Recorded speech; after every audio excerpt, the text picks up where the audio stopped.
அன்புக்கவர்களே, வாழ்க்கையில் அவமானம் வருகிற போது நாம் அதற்கு அதிகமான அழைப்பு கொடுப்பதில்லை. அவமானம் வேண்டாம் என்று வெறுத்து ஒதுக்குறோம். அவமானம் வருகிற போது இரண்டு விதமான காரியங்களை நாம் புரிந்து கொள்ள வேண்டும். முதல்ல, அவமானம் நம் வாழ்க்கைக்கான ஒரு தெளிவை கொடுக்கிறது. அவமானங்கள், இழிவுகள் வருகிற போதுதான் வாழ்க்கையில் மிகப்பெரிய தெளிவு கிடைக்கிறது. இல்லை என்று சொன்னால் வாழ்க்கையில் தெளிவு இல்லாமல் போயிடும். இது போன்ற நிகழ்வுகள் வருகிற போது மிகப்பெரிய தெளிவை வாழ்க்கையில் ஒரு மனிதன் பெறுகிறான். இரண்டாவதாக, நம்மை சுற்றி யாரெல்லாம் இருக்கிறார்களோ அவர்களை சரியாக புரிந்து கொள்வதற்கு அவமானம் அவசியமானது.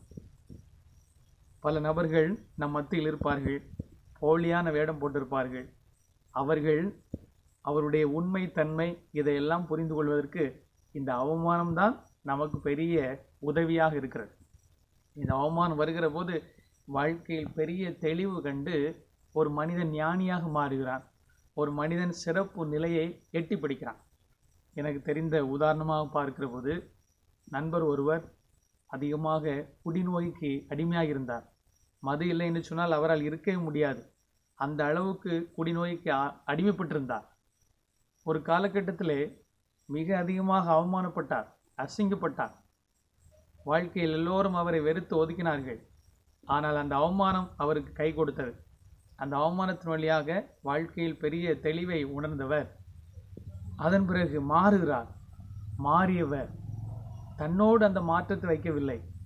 மாறாக இந்த அவமானம், தான் பட்ட அவமானம் வேறு எவரும் படக்கூடாது என்பதற்காக குடி நோயாளிகளுக்காக ஒரு இயக்கத்தை உருவாக்கி அவர்களுக்கு பயிற்சி கொடுத்து பக்குவப்படுத்தி அவர்களை பெரிய நிலைக்கு கொண்டு வருகிற சமூக சேவகராக அவர் மாறிவிட்டார்.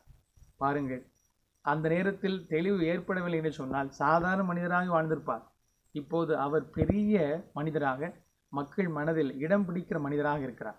ஆக அன்புக்கவில்லை, அவமானம் வாழ்க்கையில் தெளிவை கொடுக்கிறது. நம் மத்தியில் யாரெல்லாம் இருக்கிறார்கள், அவருடைய உண்மைத்தன்மை என்ன, பொய்த்தன்மை என்ன, அதையும் கற்றுக்கொள்ள நமக்கு உதவுகிறது.